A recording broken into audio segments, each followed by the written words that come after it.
Olá, meus irmãos, a paz do Mestre Jesus esteja com todos vocês. Que Deus abençoe quem me ouve e que o Senhor Deus Todo-Poderoso possa falar conosco por intermédio dessa palavra, palavra que é poderosa para nos despertar para aquilo que realmente importa. E pensando nisso, vamos colocar mais um tijolinho nessa construção, mais um pensamento de sabedoria, uma instrução de sabedoria para dentro. Vamos lá, vamos digerir esse pão. E o texto hoje, para nossa breve reflexão, encontra-se justamente na Epístola de Paulo aos Romanos. Quero ler com vocês o capítulo 9, verso 10 em diante. Diz assim: esse fato não é único. Também Rebeca ficou grávida de nosso antepassado Isaque e deu à luz a gêmeos. Antes de eles nascerem, porém, antes mesmo de terem feito qualquer coisa boa ou má, ela recebeu uma mensagem de Deus. Essa mensagem mostra que Deus escolheu as pessoas conforme os propósitos dele e as chama sem levar em conta as obras que praticam. Foi dito a Rebeca: seu filho mais velho servirá ao seu filho mais novo. Nas palavras das Escrituras, amei Jacó, mas rejeitei Saul. Glória a Deus. Eu gosto de contextualizar e creio que é totalmente pertinente para aquilo que o Senhor quer falar conosco no dia de hoje. A carta de Romanos, que é uma carta magnífica, e ela veio para combater o falso ensino, logicamente dado por falsos mestres, falsos profetas que tentavam invadir, ou seja, tentando dividir a igreja de Roma, que as pessoas eram salvas por suas obras.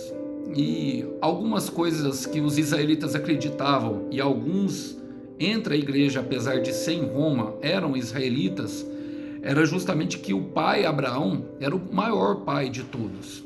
E quando ele começa essa mensagem, ele está mostrando justamente a diferença entre um filho e outro, que nós podemos ser considerados filhos de Abraão, Isaque e Ismael. Ismael não era filho da promessa, e Isaque era o filho da promessa. A descendência viria de Isaque, conforme a promessa que Deus deu. Por quê?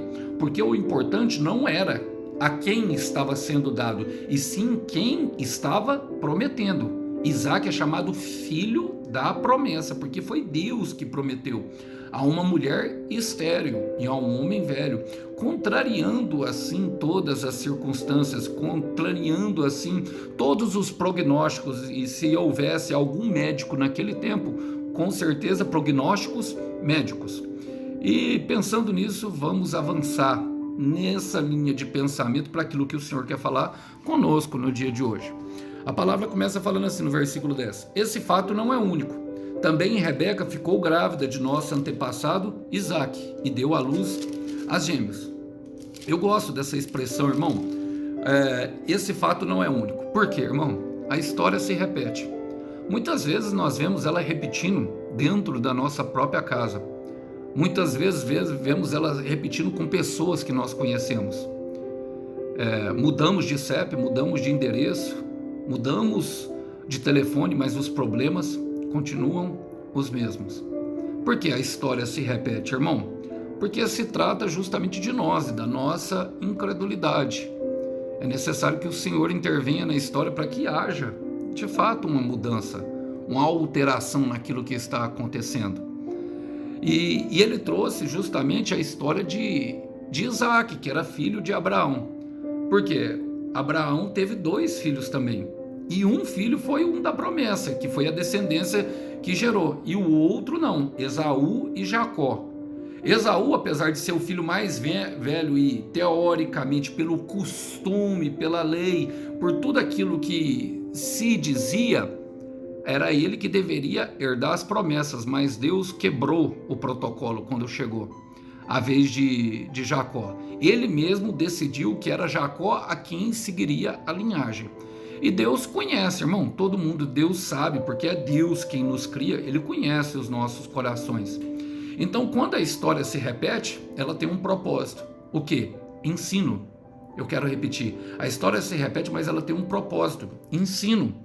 Eu gosto de Salmos 90, versículo 12, ele fala: ensina-nos a contar os nossos dias, de tal maneira que alcancemos corações sábios.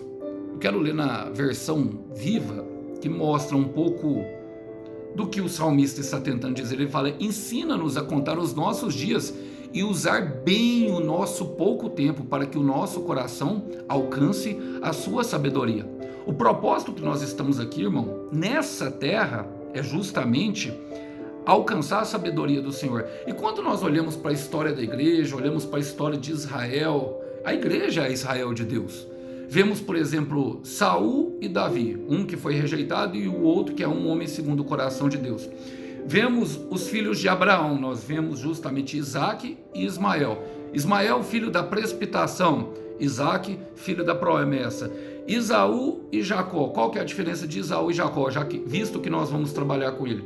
E Esaú, meu irmão, Esaú, minha irmã, ele colocava o olho no que era temporário. Apesar da palavra contar que Jacó enganou, eu não concordo com essa história. Por quê, irmão? Principalmente porque Deus deu a palavra. Mas vamos atentar, porque quando Esaú chega de uma caça e ele estava com fome, aquilo já começou a queimar dentro do coração, e ele ofereceu um prato de lentilha. E quem trocou a bênção, quem aceitou a proposta, foi Esaú, irmão. E muitas vezes nós queremos culpar a Deus por perder uma bênção porque aceitamos algo temporário. Trocamos um propósito por um momento de dopamina barata. Trocamos um propósito por um prato de lentilha. Trocamos um propósito para saciar a fome que é temporária e poderia ser saciada com qualquer outra coisa. Só que como ele chegou cansado do trabalho, quantas vezes nós pensamos, eu mereço?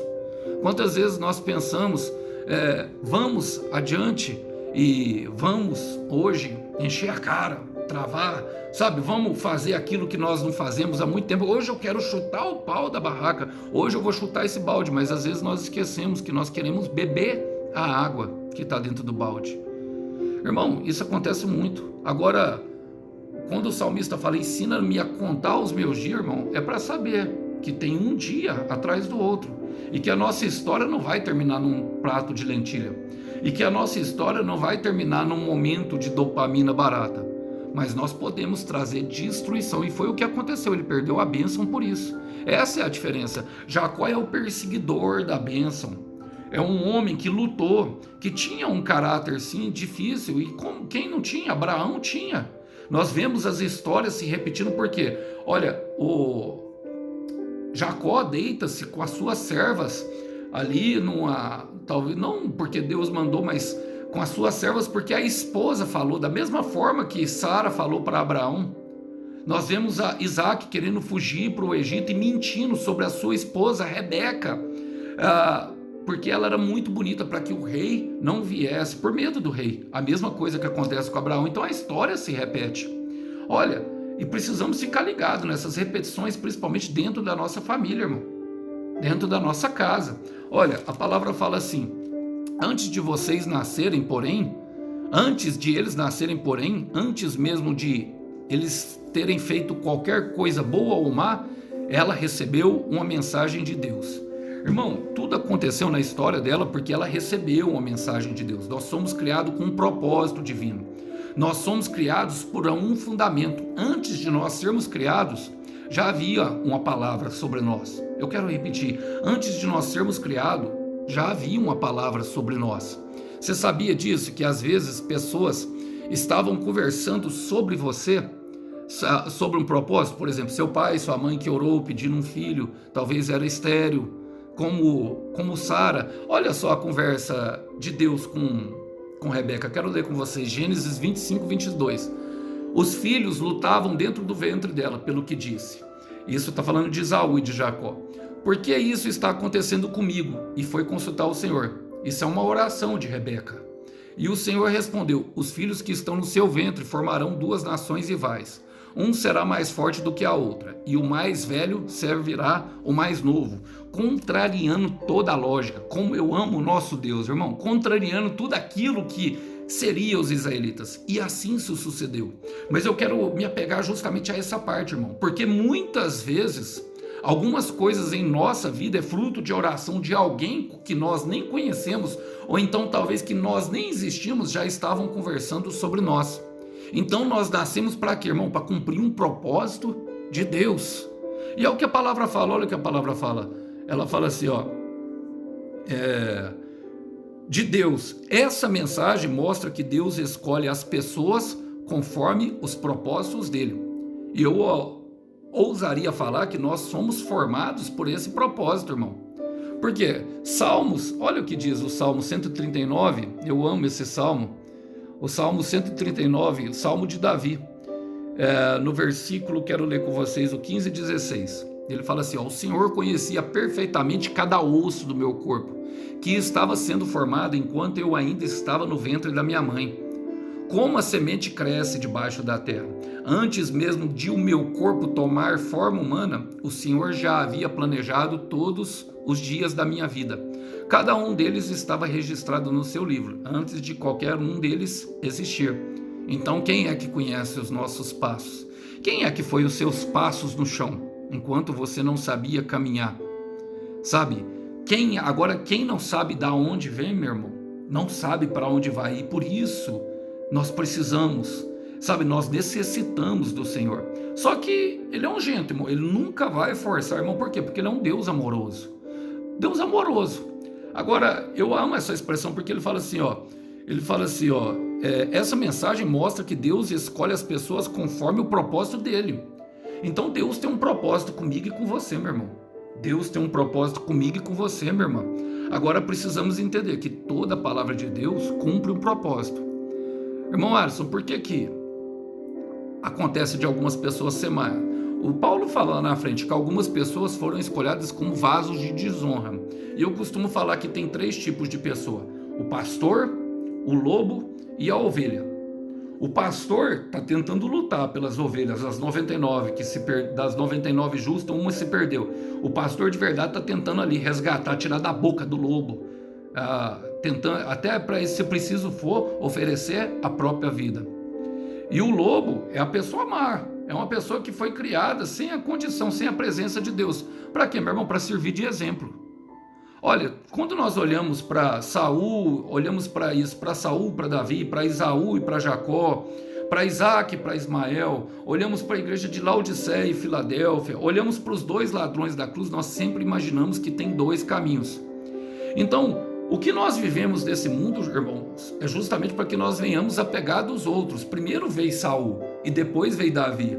Primeiro veio Ismael e depois veio o filho da promessa, Isaac.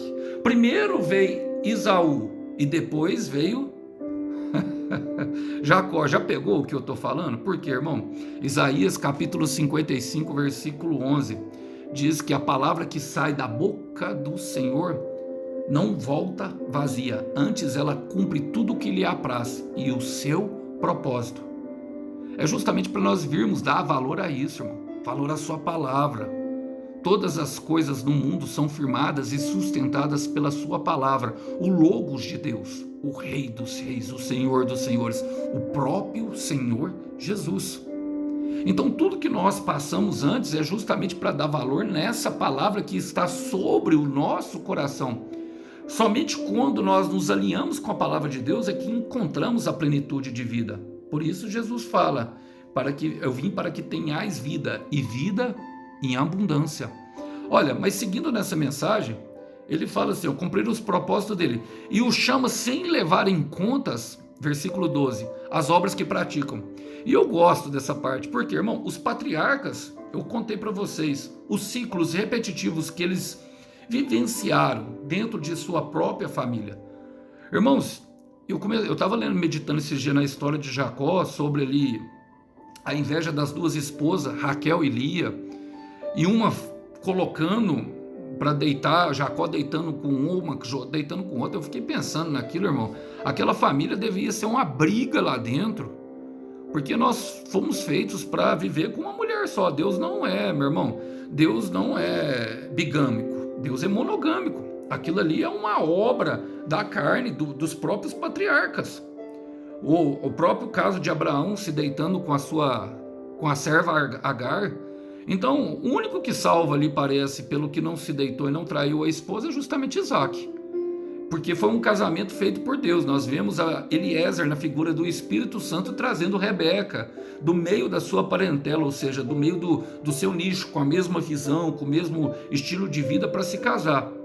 Agora, quando nós olhamos para isso, irmão, quando nós olhamos para toda essa coisa, nós vemos que a promessa não tem nada a ver com quem ele depositou. Olha só o que ele fala assim: e os chamou sem levar em conta as obras que praticam. E eu quero te falar, meu irmão, ele não olha para nós quando nos chama. Ele não estava olhando para suas fraquezas. Ele não estava olhando para você, meu irmão. Ele sabe tudo que você faz. Quando você pensa que ele não está olhando, ele sabe tudo que o Alisson faz. Quando o irmão Alisson pensa que ele não está olhando, talvez a gente pensa na cabeça, ele se distraiu. Agora eu vou cometer esse delito aqui. Vou sair um pouquinho do propósito para aliviar a alma. Mas na verdade o nosso alívio de alma só traz mais prejuízo. Então ele sabe quem somos nós, irmão. Ele sabia das fraquezas. Ele sabia que ia ter espinho na carne. Ele sabia que ia ter mentira de Isaac, de Abraão. Ele sabia que Jacó ia viver uma guerra dentro da sua família, ali, e sabe, divisão. Ele sabia, cada um de nós, irmão. Ele sabe de todas as nossas mazelas. E por que ele faz isso, irmão Alisson? Simplesmente para provar que ele é Deus e que ele pode entortar e desentortar qualquer pau que nasce torto, porque ele é o carpinteiro de Nazaré, meu irmão. Ele pode, ele é rei, para ele nada é impossível. Para o homem, para mim, para você pode até ser. Para ele, não é. Eu gosto quando as pessoas olham e falam assim, sabe, aquele ali não tem jeito. Sabe, eu gosto, porque é justamente ele não olha para nós, irmão. Quando nos chamou, não olhou para nenhuma das nossas obras. Embora nós sejamos chamados para as boas obras, e é isso que vem o tratamento, porque se ele escolheu alguém, irmão, eu duvido que aquela pessoa não saia das más obras e vai para as boas obras. E eu falo de mim mesmo. Drogado, 3 overdose, diagnosticado com esquizofrenia, 3 depressões, pensamento suicida, muitas vezes sem dormir, sabe, hoje aqui falando do amor de Deus e pregando a palavra. Irmão, doeu, mas ele fez. E eu quero saber de uma coisa, irmão, eu não troco a minha vida de hoje pela vida passada de jeito nenhum. Não troco. O que é isso? Olha, eu acho tão bom quando ele se manifesta a mim, hoje eu vou falar algo aqui, mas eu tenho que falar, eu vivo em outra dimensão, irmão. De tanto pensar alto, eu já comecei a bater a cabeça no teto. E quando a gente pensa que nós vamos viver o impossível, irmão, a nossa alma começa a pulsar e a nossa mente começa a flutuar entre as estrelas do céu. E nós já nem queremos mais viver aqui. Entendemos logicamente o que Paulo fala em Filipenses 1:21, viver é Cristo, morrer é lucro. Aleluia. Mas ele não olha para nós quando nós nos chamamos, porque nós somos fracos. 2 Coríntios capítulo 12, versículo 9. A minha graça te basta, porque o meu poder se aperfeiçoa na sua fraqueza. É na nossa fraqueza que o poder fica claro que é Deus que fez. É na nossa fraqueza que nós entendemos que Deus existe, que Ele é vivo e verdadeiro. E as outras pessoas também, porque tinha muita gente falando, humilhando. E como Ele gosta de tapar a boca de muita lagartixa que pensa que é jacaré. Aleluia, eu amo isso também, irmão, amo mesmo. Sabe por quê? Olha, ele continua falando, seu filho mais velho servirá ao seu filho mais novo. Lembra que eu falei? Qual era a lógica? O filho mais novo serviu o mais velho. A bênção maior sempre estava na primogenitura. Tanto que Cristo é o primogênito, mas ele se fez pecado por nós. É isso. A palavra contraria a lógica, meu irmão. A palavra contraria o que os outros acham, sabe? E na nossa vida, meu irmão, a última palavra vem de Deus. Eu não sei o que você tem passado, meu irmão. Eu não sei o que você tem passado, meu irmão. Talvez um médico tenha desenganado e tenha te dado um diagnóstico de morte. Eu quero te falar, a última palavra que vem na sua vida é de Deus. Talvez o seu patrão, sabe, empombou com você e ouviu a voz do inferno e ele decretou, sabe, ele decretou ali aquele chamado aviso prévio e falou que você vai sair, você gostava daquele emprego e tinha uma possibilidade de crescimento, sabe? Eu quero declarar que durante esse mês Deus vai reverter essa situação, vai contrariar a lógica, porque a última palavra é de Deus. Olha, o seu marido foi embora, a sua esposa foi embora, talvez ele foi embora e falando eu amo o outro, mas estão cegos, sabe?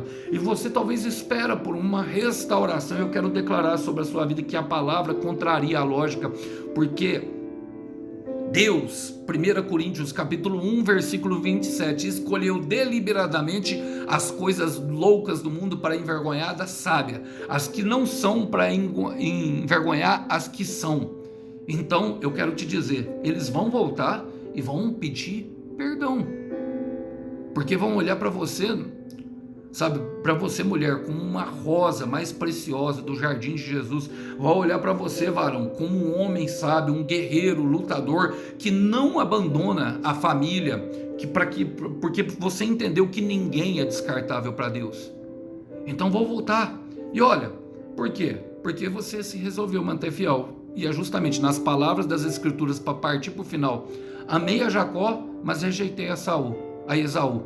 Esaú, irmão, a nação que saiu de Esaú é justamente Edom, aquela que Deus sempre menciona ali no livro de Jeremias, Isaías e todos os outros do cativeiro babilônico. É aquela que se virava para o lado que estava bom. Quando Israel estava na bênção, ela chegava perto de Israel, mas quando era o Egito que estava na bênção, ela se associava de lá e de cá, e se associava numa tentativa de acovardamento, irmão, sabe? Bênçãos temporárias, pessoas que descartam, sabe? Pessoas que olham para você e não serve mais. É Edom, é Esaú, troca por um prato de lentilha, troca um propósito por um momento de dopamina barata. Mas Deus honra quem honra Ele, irmão. Ele honra quem honra Ele. Jacó, o perseguidor da bênção, não desistiu. Olha, e logicamente ele, durante a luta com o anjo ali em Val de Jaboque, em Gênesis 32, o anjo mudou, pegou na coxa dele, mudou o caminhar dele, mudou o nome dele, que fala de uma troca de identidade, porque Jacó precisava de algumas coisas para ser chamado de o patriarca de Israel, para ser um dos patriarcas, para que nele viesse cumprir um propósito da descendência a qual ele tinha prometido para Abraão ser pai de multidões. A mulher do tanque de Samaria fala para Jesus: tu és maior que meu pai Jacó? Olha o conhecimento, esse homem, tempos e tempos depois. Lembra quando Paulo fala que a graça de Deus se manifesta em eras vindouras? Efésios capítulo 2, versículo 7. Por quê? Porque ele honra os que o honram. 1 Samuel capítulo 2, versículo 30. Eu honro os que me honram. E sabe como ele vai te honrar, meu irmão? Com uma intervenção. Com uma intervenção na sua história. Meu irmão, eu quero declarar que Deus vai intervir. Haverá um toque do céu para que todos vejam, compreendam e entendam que a mão do Senhor fez essas coisas. No final desse processo, irmão, tem milagre, tem promessa cumprida e tem o Cordeiro Santo te entregando a recompensa pelo teu sacrifício. Que os irmãos possam ficar com essa breve mensagem. A paz do Mestre Jesus esteja com todos. Até uma próxima. Tchau, tchau.